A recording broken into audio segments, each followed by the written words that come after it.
అందరికీ నమస్కారం. Welcome to the world night. ఇవాళ ప్రత్యేక దినం. విఘ్నేశ్వరుడు అనేటువంటి గణేశుడి యొక్క బర్త్డేగా ఈరోజు సెలబ్రేట్ చేసుకుంటారు వరల్డ్ వైడ్. ఆయన పుట్టుక ఒక మిస్టరీ, ఒక కాంట్రవర్సీ. పుట్టిన వెంటనే తల్లికి కాపలాదారుడుగా ఉంటూ తండ్రి కోపాగ్నికి బలైనటువంటి ఒక బాలుడి కథ. శిరచ్ఛేదం గావించబడిన గణేశుడికి తన తప్పిదం తెలుసుకొని తండ్రి ఆజ్ఞ మేరకు ఒక ఏనుగు తల అమర్చడం జరిగింది. ఐతిహాసికంగా, పౌరాణికంగా ఇది ప్రాచుర్యంలో ఉన్నటువంటి, జనబాహుళ్యంలో ఉన్నటువంటి కథ.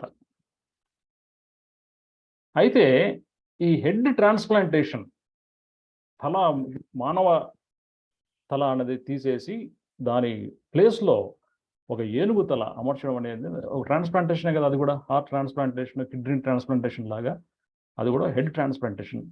ఇది ఎలా అర్థం చేసుకోవాలి, ఎలా పాసిబుల్ ఇది అసలు యాక్చువల్గా?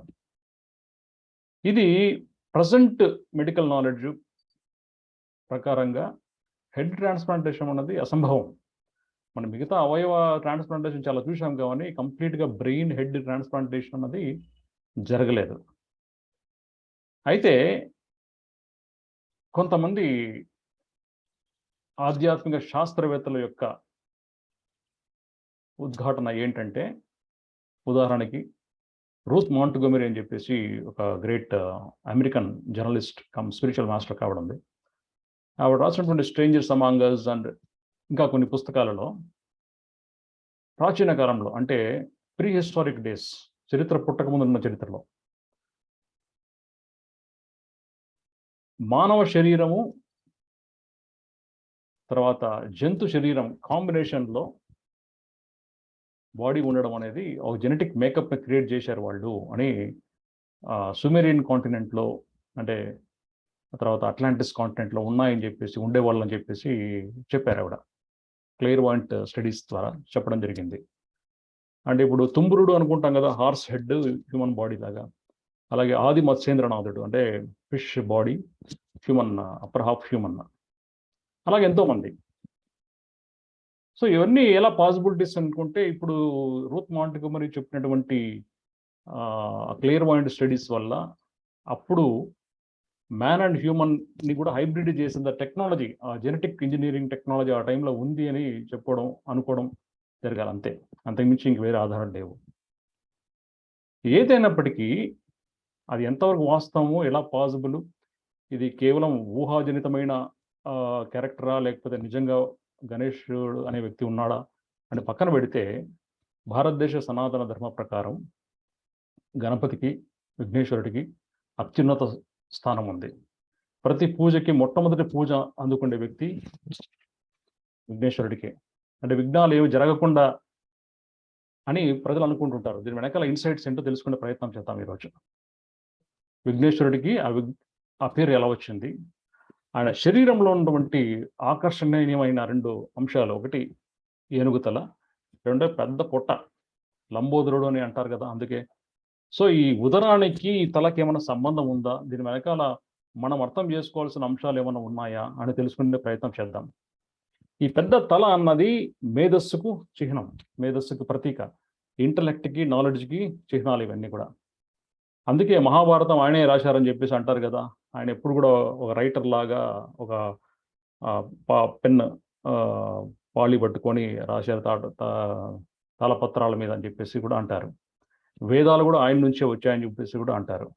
ఆయన ఒక నాలెడ్జబుల్ పర్సనే కాదు, ఒక వారియర్ కూడా, ఒక వారియర్ సేజ్. ఆయన ఒక యోధుడు, అట్ ది సేమ్ టైం ఆధ్యాత్మిక వేత్త కూడా.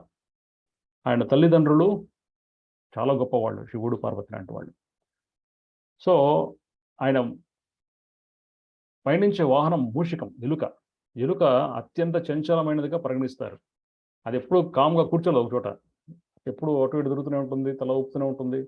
కాన్స్టాంట్గా ఎప్పుడు ఒక చోట ఉండదు, అన్ఫోకస్డ్గా ఉంటుందని చెప్పేసి ఎలుకను చంచలానికి నిదర్శనంగా వాడుతుంటారు. అది కాళ్ళ కింద ఉంటుంది. ఎందుకని? మన మైండ్ ఎప్పుడు కూడా కాళ్ళ దగ్గర ఉండాలి. మైండ్ ఎప్పుడు స్లేవ్ లాగా ఉండాలి, కానీ మాస్టర్ లాగా ఉండకూడదు. Soul consciousness should be always be master, not mind consciousness. So మళ్ళీ మైండ్ఫుల్నెస్ అంటే ఏంటి? మైండ్ఫుల్నెస్ అనేది చాలా ప్రోగ్రామ్స్ పెడుతుంటారు కదా. సో ఫార్ మీ సోల్ఫుల్నెస్ అంటే అర్థం ఏంటంటే మైండ్ఫుల్నెస్ ప్లస్ హార్ట్ఫుల్నెస్. అంటే హెడ్ హార్ట్ ఎప్పుడైతే కలిసి పనిచేస్తాయో that becomes soulfulness or watchfulness. So ఈ సోల్ఫుల్నెస్ అంటే ఇంటలెక్ట్, ఇంట్యూషన్ రెండు కలిసి పనిచేయడం. సో ఇక్కడ ఆయన ఉదరం బెల్లి బ్రీతింగ్ ఎప్పుడు కూడా అబ్డామిన్లో జరుగుతుండాలి, బెల్లి బ్రీతింగ్ జరుగుతుండాలి, ఉదర భాగంలోనే బ్రీతింగ్ జరగాలి. సో ఈ యొక్క తల యొక్క ఉదరం ఈ రెండు అనుసంధానమై ఉండాలి. మధ్యలో తొండం, అదే తల నుంచి తొండం కింద నాభి కింద కొంచెం ట్విస్ట్ అయి ఉంటుంది. సో ఈ హెడ్లో ఉన్నటువంటి ఇమేజెస్, ఇంప్రెషన్స్, కాన్సెప్ట్స్, పాస్చులేట్స్ ఏవైతే రకరకాలుగా ఉన్నాయో మైండ్లో, రకరకాల నమ్మకాలు, విశ్వాసాలు, ధోరణులు రకరకాలు ఉన్నాయో అవన్నీ కూడా హారాక్షేత్రంలో విసర్జించబడాలి. అప్పుడే మైండ్ ఎంప్టీ అవుతుంది. ఇది మైండ్ఫుల్నెస్. తర్వాత హార్ట్ కూడా దీని రకరకాల భావనలు ఉంటాయి. ఈ భావనలన్నీ కూడా కోపము, కామము, మదమాత్సర్యాలు ఇవన్నీ కూడా ఏవైతే ఫీలింగ్స్, ఇల్ ఫీలింగ్స్, రాంగ్ ఫీలింగ్స్ ఉన్నాయో అవన్నీ కూడా ఈ శ్వాస ద్వారా విసర్జింపబడి హారక్షేత్రంలో కలవాలి. అక్కడ అది విసర్జనకు దారి. సో ఈ ఉదరం అన్నది, నాభి క్షేత్రం అన్నది centre of the soul, seat of the soul, seat of immunity, seat of longevity, seat of immortality. So అనేకమైన గొప్ప విషయాలకు ఉదరం అనేది భాగం. ఇంకా సైంటిఫిక్ కూడా ఈ నాభి క్షేత్రం ఎంట్రిక్ నర్వస్ సిస్టానికి ఒక ప్రతీక అని కూడా చెప్తున్నారు. సో మైండ్ రిలాక్స్ చేసేటువంటి సెరోటోనిన్ కెమికల్ కూడా అత్యధికంగా more than 95% enteric nervous system అంటే నాభి క్షేత్రంలో ఉన్నటువంటి ఎంట్రిక్ నర్వస్ సిస్టమే ఉత్పత్తి చేస్తుంది బ్రెయిన్ కంటే ఎక్కువ స్థాయిలో అని చెప్పేసి కూడా పరిశోధనలో తెలిసింది. సో ఈ యొక్క హెడ్ ప్లస్ హారా ఈ రెండు కూడా హార్ట్ ద్వారా గుండా అనుసంధానం కావడం అనేది చాలా చాలా నేర్చుకోవాల్సిన విషయం. అలాగే నాగాభరణం అని అంటుంటారు. నాగాభరణం అంటే ఏంటి? ఆయన మొలతాడు పాము మొలతాడులాగా ఉంటుంది విఘ్నేశ్వరుడికి. తల కరెక్ట్ నాభి కింద ఉంటుంది. సో ఆ క్షేత్రం ఎక్కడైతే బ్లాక్ బెల్ట్ ఫైటర్స్ ఎవరైతే అంటే మీన్ కరాటే ఫైటర్స్, మార్షల్ ఆర్ట్స్లో ఉండే వాళ్ళు బెల్ట్ కట్టుకుంటారు కదా, ఆ నాట్ ఎగ్జాక్ట్గా ఆ నాగాభరణం ఏరియాలో ఉంటుంది. జంధ్యం వేసుకున్నప్పుడు ఆ బ్రహ్మముడి యొక్క స్థానం కూడా ఈ నాభి క్షేత్రమే. అంటే ఈ గాయత్రి జపం, గాయత్రి మంత్రం ప్లస్ మన చైతన్య స్థితి ప్లస్ మన శ్వాస ప్లస్ ఈ బ్రహ్మముడి అన్నీ కూడా అనుసంధానం అయ్యి ఉపనయనం జరిగే టైంలో ఆ అబ్బాయికి దీక్ష ఇచ్చే ఒక ప్రక్రియ అది. అంటే గాలి తీసుకునేటప్పుడు, వదిలేటప్పుడు ఆ బ్రహ్మముడికి ఆ గాయత్రి మంత్రం యొక్క ఉచ్చారణకు అనుసంధానం కావాలని చెప్పేసి సనాతన ధర్మంలో ఎప్పటి నుంచి చెప్పారు వాళ్ళు. సో ఈ నాగాభరణ క్షేత్రం అంటే హిరణ్య గర్భ క్షేత్రం అనేది చాలా చాలా ముఖ్యం. సో ఈ నాభి క్షేత్రం, ఈ నాగాభరణ క్షేత్రం, ఏదైతే హారాక్షేత్రం, హిరణ్య గర్భ క్షేత్రం తలతో ఎప్పుడైతే అనుసంధానం అవుతుందో దెన్ హీ బికమ్స్ యోగి, ఏ గణనాయకుడు. సో విఘ్నేశ్వరుడు అంటుంటారు. విఘ్నేశ్వరుడు అంటే ఏంటి? విఘ్నాలు రాకుండా చేసేవాడు అని కదా అర్థం. చాలా మంది అనుకుంటున్నట్టు. విఘ్నాలు ఎప్పుడైతే మనకు ఉంటాయో, ఆ విఘ్నాలు ఎప్పుడైతే మనం ఫేస్ చేస్తామో అప్పుడు దాని వెనకాల వచ్చే కాన్సిక్వెన్స్గా వచ్చే ఆ ధైర్యం ఏదైతే ఉందో అది మనకు బహుమానం, అది మనకు బలం ఇస్తుంది. సో విఘ్నాలు ఎప్పుడు ఫేస్ చేస్తూనే ఉండాలి, అబ్స్టకల్స్ వస్తూనే ఉండాలి, ఛాలెంజెస్ వస్తూనే ఉండాలి, సమస్యలు వస్తూనే ఉండాలి. ఎంత పెద్ద సమస్య ఫేస్ చేస్తే అంత పెద్ద క్వాలిటీ, మన అట్రిబ్యూట్స్ అనేవి పెరుగుతూ ఉంటాయి. మన మేధస్సు యొక్క కెపాసిటీ పెరుగుతూ ఉంటుంది, మన సోల్ఫుల్నెస్ కెపాసిటీ పెరుగుతుంటుంది. కాబట్టి విఘ్నేశ్వరుడు ఎప్పుడు విఘ్నాలు తీసేయడు, కానీ ఆ విఘ్నాలను ఎదుర్కొనే శక్తి మీకు ఇస్తాడు. కాబట్టి విఘ్నేశ్వరుడు అంటే విఘ్నాలు రాకుండా చూడు స్వామి అని కాదు, విఘ్నాలను ఎదుర్కొనే శక్తి స్వామి అని కోరుకోవడం మంచిది as a spiritual person. So obstacles are the real change makers, obstacles are the real stepping stones for success. So obstacles అనేటివి ఎప్పుడు కూడా మనం ఫేస్ చేస్తేనే, ఎదుర్కొంటేనే అప్పుడు ఇంకొంచెం ముందుకు ఎదుగుతాం. కాబట్టి వినాయకుడు, గణపతి, గణేశుడు, విఘ్నేశ్వరుడు, రకరకాల లంబోదరుడు ఇన్ని పేర్లు పెట్టుకున్నా కానీ ఆయన నుంచి నేర్చుకోవాల్సిన ముఖ్యమైన పాఠాలు ఇవే. సో అందుకే ఆయన అధినాయకుడు అయ్యాడు, గణనాయకుడు అయ్యాడు.